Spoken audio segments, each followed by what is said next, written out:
It's been 2 weeks since the deaths of two Chinese fishers near Taiwan's outlying Kinmen Islands in an encounter with Taiwan's Coast Guard, and tensions between the two countries are ratcheting up. Taiwanese officials in Kinmen were scheduled to meet with their Chinese counterparts on Friday, but were left waiting by the Chinese side.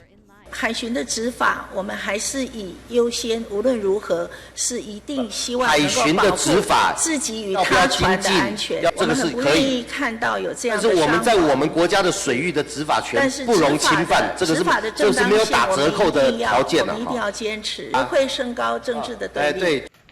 The intended talks were aimed at resolving an incident in mid-February, when a Chinese speedboat trying to flee from Taiwan's Coast Guard capsized, causing the deaths of two of the men on board.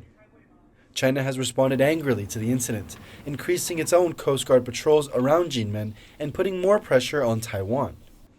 Jaime is roughly 10 kilometers from China, and there are concerns that Beijing will use this opportunity to create a new normal and maintain its heightened levels of patrol. China's strategy is clearly to continue this activity and to escalate and escalate and escalate.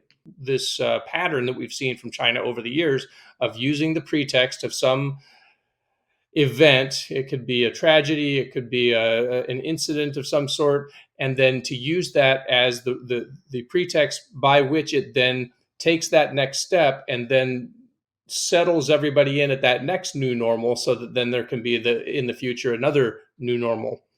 Beijing has long seen Taiwan as part of its own territory and has tried to normalize its military presence in the region, frequently flying fighter jets and sailing warships near Taiwan. On Saturday, Taiwan reported 9 Chinese military aircraft and 8 warships around the country.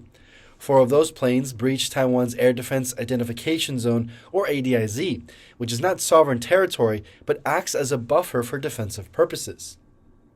Although Chinese warplanes have never flown into Taiwan's airspace, its aircraft have been flying closer to the country than ever before, frequently crossing this area known as the Median Line, which is an unofficial boundary created by the U.S. in the 1950s. China's military says the boundary is nothing more than part of its territory. 台湾是中国领土不可分割的一部分，根本不存在所谓的海峡中线。 But Taiwan says the median line is integral to preventing conflict as it establishes limits and boundaries for both sides. 不承认有的话，那将来这个等于是没有缓冲余地可能会对地区造成更大压力。我觉得应该要多方考虑了。 With no sign of China easing its military presence in the region, Taiwan is hoping that the Kinmen incident won't spiral into a conflict and that Beijing won't take it as a pretext to further change the status quo. Ryan Wu and Jaime Ocon for TaiwanPlus.